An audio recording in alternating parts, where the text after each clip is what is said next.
guys, and welcome back to CFG's YouTube channel. Today I'm joined with Charlotte Gray and we're going to be talking about all things tech, university and starting your own business. Before we get into the introductions, we're going to play a little game of this or that. Okay. A little icebreaker. I know you guys know how this goes. Do you prefer Instagram or TikTok? Probably Instagram. Ooh, why? I don't know, I think TikTok's a bit too addictive and then I get off it and I'm like, I've just wasted way too much time. Fair enough, you have a point. Are you more of a Netflix and chill at home kind of girl or go to the cinema? Cinema. I love a good cinema trip. Do you like to go out and eat or take away? Go out and eat, 100%. What's your favourite restaurant? Oh, there's too many to choose from. Oh, to be no. fair, there's this really good sushi place called Rocker, very expensive, Ooh, so I think I've heard of that. only rare occasion, but 10 out of 10. I like that. And are you a city girl or country? City all the way. Love that. And if you could live anywhere in the world, where would it be? I really want to move to Sydney for a bit in Australia. Really? Yeah. The other side of the world. The other side of the world. Wow. For those who may or may not know you, would you like to introduce yourself? Yeah, so hi everyone, my name is Charlotte. I am the co-founder and CEO of Unimate, which is an app for university students. And I also recently graduated from university and have also just started a new job, so a lot going on. When or how did you get into tech? Yeah, so I actually studied communication and media for my undergraduate degree, which is kind of loosely related to tech, but not, completely in tech. And then kind of throughout that degree, kind of learned a lot of different things. I then did my placement year at Apple, which obviously is a tech company, and that kind of exposed me much more to the tech industry and the different roles within the tech industry. And then I did the Code First Girls courses during my final year when I was up in Leeds. And that got me into coding, and then one thing led to another. So it's been kind of a progress over a few years. It's not been kind of one day I was like, oh, I want to go into tech. Yeah. It's very much been, I've been kind of exposed to these different things, and then been like, oh, I know I actually really like this. So how was your placement at Apple? That is so interesting. Tell me more. Like, wow, what did you do? What was your role? How long were you there for? Yes, it was a 1-year placement between my second and my third year at university, and I was actually in the marketing department in the advertising team. So again, not like super tech focused, but still in kind of the media kind of landscape, and that was a lot of fun. I think really exposed me to the corporate world, to the tech industry, and got to meet and work with some incredible people. That's good. And how was your uni experience overall? Because me too, I just finished uni. And was it what you expected? Did you enjoy uni? Yeah, I think so. I did a undergraduate degree and a master's, and they were fair two very different experiences. So my undergrad degree, well, one, it was in person, whereas my master's was basically fully remote. And yeah, I don't know what I expected going in, but it was definitely, very different. I think all the opportunities that were presented to me, I kind of just went for them, and I think that's what made my university experience, like I worked at my university union throughout my undergrad, and met some incredible people. I did the placement year, joined societies, and I think it's the stuff around your actual degree that make kind of the university experience, what it is, in my experience anyway. What made you do your masters? I know myself and the viewers want to know, why did you do it? I know, that's a very good question. I kind of always knew I was going to do a master's. I don't know, when I grew up I was just like, okay, I'm half French, so in the French system it's like, it's very common to do a master's after an undergraduate degree, and I know it's slightly less common in the UK. Education in France is much cheaper as well, so that's also probably a reason why. And then I always kind of knew I wanted to do a bit of business, and my undergraduate degree was not business focused at all. I did a few kind of discovery modules, but I knew I wanted to kind of dive deeper into kind of business, which is why I did international management at King's College. So yeah, and it was an interesting experience. I really enjoyed it, and again, the stuff I did around it was again what made the experience even better. That's good to hear. And you mentioned you discovered Code First Girls in your final year of uni. How did you find us? Yeah, so I actually was part of the Women Leadership Society at Leeds. I was on the committee, and I think Code First Girls had partnered with them, and they ran some courses. So one of my really good friends, Maya, was also one of the ambassadors or one of the teachers on the program, and she was like, yeah, do the web development course, it's great. So I did that during my final year at university. So it started in person, and then COVID happened, so we kind of finished online. But yeah, that kind of got me into coding. I've never done any sort of coding more development, app development stuff before. And yeah, I did it with my flatmate Arena, who's now one of my co-founders. And yeah, we were in a team together, and we actually won. You know, you can get the certificate for winning like best website, and we actually won that one. So yeah. Big achievement. And going into this course, never done tech, never heard of it. How did you feel? Like, how were you confident enough to actually say, I'm going to complete this? Yeah, I think I vividly remember that first lesson when they make you kind of, you know, create that really basic website, just put basic HTML, and you're like, oh, I've actually, you know, you're creating something from scratch. It's, you know, it's pretty rewarding. And then I was actually, lockdown happened, I was less motivated to finish, and my flatmate Arena was like, no, Charlotte, like, we are doing this, we are completing this, because it is a lot of work, like, especially alongside a degree as well. But yeah, we kept going, and you know, we wouldn't say harassed our mentors on the program, like, oh, can you help us with this, can you help us with that, and really got into it. And yeah, no, I absolutely love the web development course and would recommend it to absolutely everyone. I can second that. I'm currently on the web development course. I've actually only got 2 lessons left. Oh wow. I'm enjoying it so far, and yeah, it's been really good. So how has CFG or completing the courses impacted your life? What's changed? I mean, it's changed absolutely everything, and I'm not just saying that. So when I, you know, started the course, I didn't even really know I wanted to go into tech, and that was kind of when I was figuring it out. And then after doing the web development course, I was like, oh, you know what, I really want to do app development. Sadly, CFG doesn't do an app development course, so I just found one online, and then started doing that, and then working on my own app, and then here I am today with like having launched it and it going really well. But if it wasn't for that one web development course I did, you know, 2 years ago, is it 2 years ago now, I would not be here today. So yeah, it really kind of changed everything. So tell me more about Unimate. I'm very intrigued. Like, how did the idea come about? When did you guys start? What is it? Let the viewers know. Plug yourself. Yeah, so Unimate is actually an app for university students where our aim is basically to help students reach their academic goals by giving them a better idea of where they stand kind of throughout their entire degree. So with the app, you're able to kind of keep track of all your grades, your deadlines, you see what classification you're on track for, how much you need to get, say, a first or a 2-1, based on kind of what you already have. So it very much began when I was in my final year at uni, quite similar to time to when I was doing the Code First Girls course. And I was trying to figure out what classification I was going to graduate with, and I just had no idea. I was like, I'm pretty sure I'm between a 2-1 and a first, but I just don't know. And then my university provided this really complicated Excel spreadsheet, and I was just like, oh, I wish there was just an app that I could put this information in and it would just do it all for me. And then I kind of put that idea at bay. I think that was around January time. COVID happened and I had a lot of free time, and then that's when I was like, oh, you know what? Got so much free time, let me learn app development and put that time to good use. And then one of my friends at the time who studied engineering was like, oh, it's always good to have a project while you're learning how to code. So I was like, oh, I had this idea a few months ago about, you know, this app, let me just work on it to learn how to code. And then kind of started working on it over the summer. I was also doing an internship at the time, so I was working full time.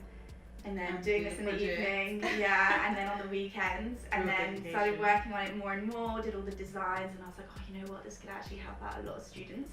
I was just catching up, so with my flatmate at the time, Arena, we were FaceTiming, and I was telling her about it, and she was like, oh, I'd love to be involved. And I was like, okay, brilliant, come on board. So then she came on board, but we had both only started learning how to code like 6 months prior.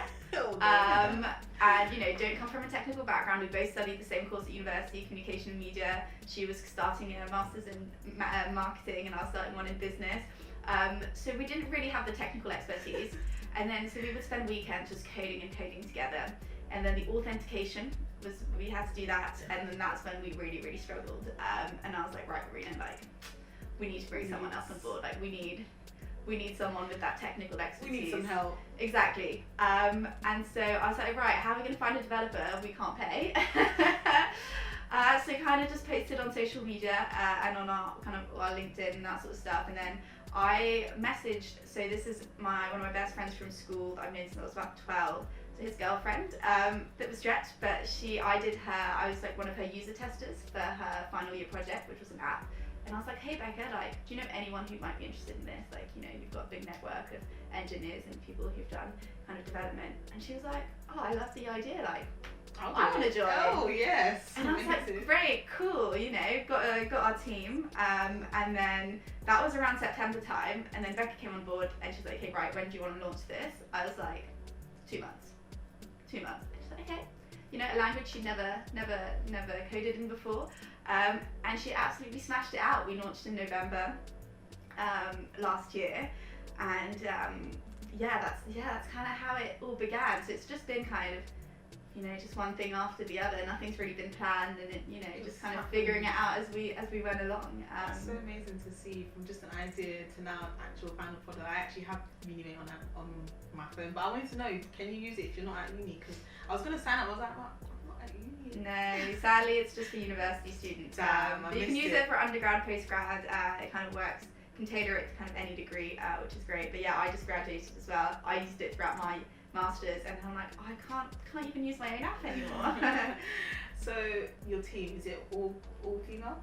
Yeah, all female, all recent grads. So yeah, I know that's really cool as well. How is it working with all female? Do you want to continue with an all female team, or would you like to bring in any males?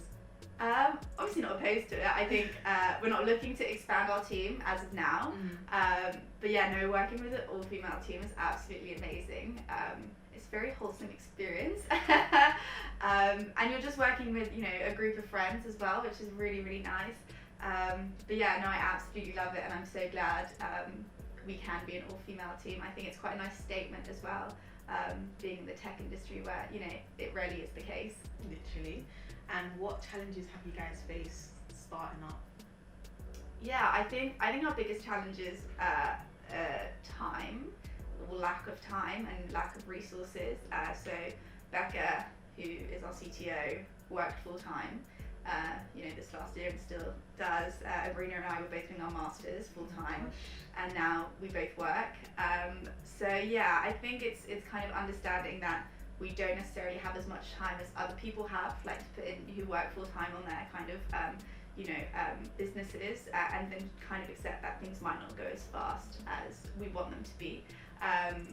But you know, I think we've still made such good progress considering the circumstances.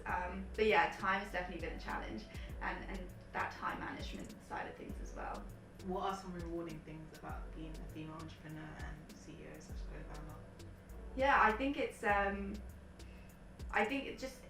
just being a statement, and kind of maybe being that exception is quite nice. Yeah, just being able to kind of do well and succeed and kind of have all our wins as a team, I think is great. I think, you know, I have a lot of respect for solo founders. Like, I don't know how they do it, but being able to share, you know, those wins and even, you know, the lows with that team, I think is so rewarding and really helps in those kind of difficult times as well. That is very important actually, because not everything you can do by yourself, so it's nice to have that support system. It's okay to ask for help sometimes. 100%. But at CFG, literally love everything that you guys are doing. What are some tips that you may have for other community members who want to start their own business but don't know where to begin? I think the main thing is just start somewhere. Doesn't matter where. You know, if you're, you know, whether it's an app or a website or business, or, you know, even if it's just sketching, just put your ideas out there on a piece of paper. Like, just get it out of your head and, you know, actually put it on paper, because that actually makes it more tangible. And just reach out to people who've been through those experiences. I know when I was just beginning, I reached out to someone who had launched an app for university students and asked us, like, hey, like, would you be free for a call? I've got all these questions, and I've got no idea about anything. And yeah, I messaged her on LinkedIn, never met this person before. She was like, yeah, of course, you know. We had like a hour conversation, and, you know, we still follow each other till this day. She's like, you know, if you need any help, just feel free to reach out. And I think people tend to be afraid to reach out to people, and most of the time, you know, everyone's always kind of willing to help out. And you learn so much from what other people have done. Sometimes like Google just doesn't cut it in that. There's so much you can Google, yeah. Whereas like learning from other people's experiences, I think, again, like, you can see, okay, this is what they've done, like, how can I replicate that? That is great. And do you think it's important for more women to start their own businesses and go just give it a try? Yeah, 100%. I think, you know, the lack of female representation also, I think, makes it difficult for people to start things, because you're like, okay, no one looks like me who's, you know, in these positions, you know, why am I gonna be that person? Whereas the more, you know, women and females who do it, you know, the more others and younger, you know, girls and stuff will be inclined to do the same. And especially I think when you're at university, like, this is a perfect time to try stuff out. You've got nothing to lose. You've got all the time. You've got nothing to lose. Like, you know, very little responsibility. So, you know, if you start something and it doesn't work out, well, at least you tried, and you know, you would have actually learned a lot in that process. So yeah, I think it's definitely worthwhile.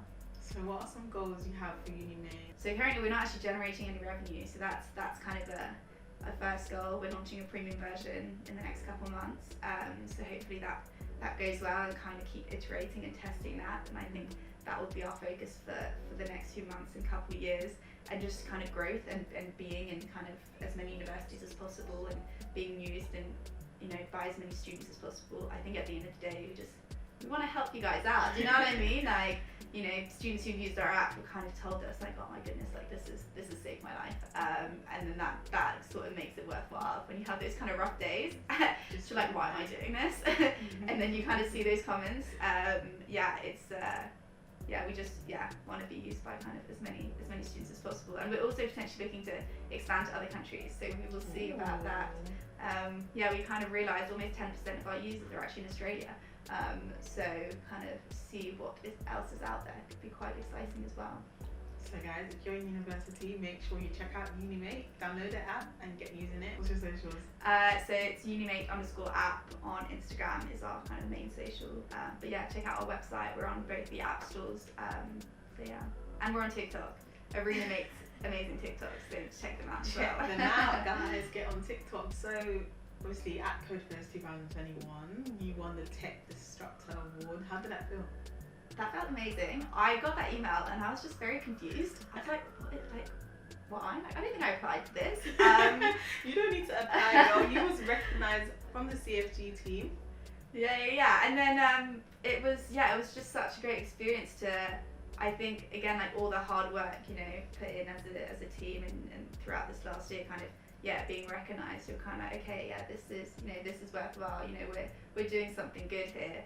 The event was such a wholesome experience as well, and such, you know, I think CodeFest Girls is such a supportive community, and being able to be part of that, you know, even more so now, I think is really great, and I absolutely love it. Well, you basically said this, but is CFG a company that you would recommend to other people? Oh, 100%. I mean, I would recommend everyone at university do the courses. I mean, it's, you know, you're learning new skills and you're able to meet new people. I know a few, one of my good friends is like, very involved in the whole community as well. And it opens up so many doors and opportunities. I definitely recommend it to, you know, anyone wanting to go in the tech industry, but also anyone who's just slightly curious about it or just wants, you know, to learn another skill. I think it's just so valuable. And if you had one message to say to the CFG team or instructors or even community, what would you say? Just thank you so much for doing what you're doing, because it's all like on a voluntary basis as well. So, you know, all the instructors that do, you know, the lessons are like in the evenings, and so it's just such a supportive community, and you just keep doing what you're doing because, you know, you're helping a lot of people out. And you know, I wouldn't be here today if it wasn't for CFG. So yeah. So how is life after CFG? You've now got a new role at Publicis. How's that going? I think it's your first week as well. Yeah, so I just started as a junior associate product manager at Publicis Sapient, which are a kind of tech consulting company. And no, it's been really good. Like, obviously it's only been the first week, a lot of inductions. But yeah, the company culture is incredible, and I think I'm going to learn a lot. I think, you know, I've been doing a lot of product stuff with my app, but you know, that was all self-taught, whereas now I'm going to be able to learn from, like, you know, actual experts and the actual processes. So no, I'm very, very excited for this role. Is this your first 9 to 5 role? During my placement year, I did, that was kind of 9 to 5 as well, and then I've done a few internships which were the same, but at least this time I'm not actually returning to university. So this is the first, you know, permanent one. And how did that role come about? How did you find it? Yeah, I was quite determined to do kind of a product management role, but there aren't a lot of grad schemes like tailored to product management, so I think I found about 4. So I was just googling, and then this one came up. I never heard of Publicis Sapient before, but they got, they work with some massive clients, Aldi, Lloyd's, Carrefour. Very big companies. Very big companies. But I think that, a lot of consulting firms, sometimes you don't know the firms, you just know the companies they work for. And then, I submitted my first application, then got a very quick response, and I was like, this is the fastest response I've ever received. This is weird. I know. Being ghosted. Exactly. Why are you talking to me? Yeah, I actually got a rejection from a grad role that I applied to a year later, literally last week. I just like, oh, you've been rejected for this role, and I was like, when did I applied for this over a year ago. Thank you for getting back to me. And then I got the first interview with the hiring manager, and and it just clicks, and I was like, right, I want this job. I want to work here. That's how I felt about CFG. As soon as I had my interview, I was like, no, this is where I need to be. Yeah, so I very much had that feeling. And then kind of one interview after the other. Then it was all virtual as well, and then a virtual assessment centre, and then I got offered the job. I applied really early. Graduate schemes, a lot of the time I'd recommend start looking very, very early. So I think I got offered the job in January or February, and I've started now in October. That's a while ago. Yeah, it's far, but they kept us really informed and stuff throughout. So yeah, I got us very excited. Do you have any interview tips to give to our community? Yeah, I think my main one is be authentic. I think cultural fit is such a big thing now for companies. They want to know that you kind of, fit in culturally within the company, and the only way they can know that is if you're actually, being authentic during the interview. Also, I think it's quite tempting to just apply to as many jobs as possible. I think a lot of the time it's a bit of a waste of time, because when you get through those interview stages, they can tell when you're not kind of fully committed to the role.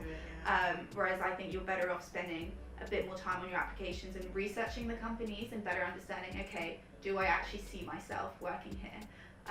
And then, that goes along with, just do your research, the role, the company, and kind of, show that off in the interview.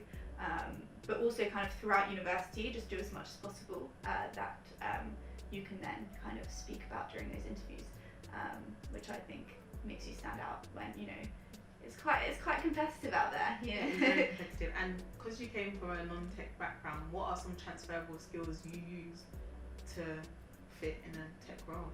Yeah, I think communication is such a big one. And I actually developed that during my part-time role working in a kitchen throughout university. I worked in my student union bar kitchen, and then I was supervisor there as well.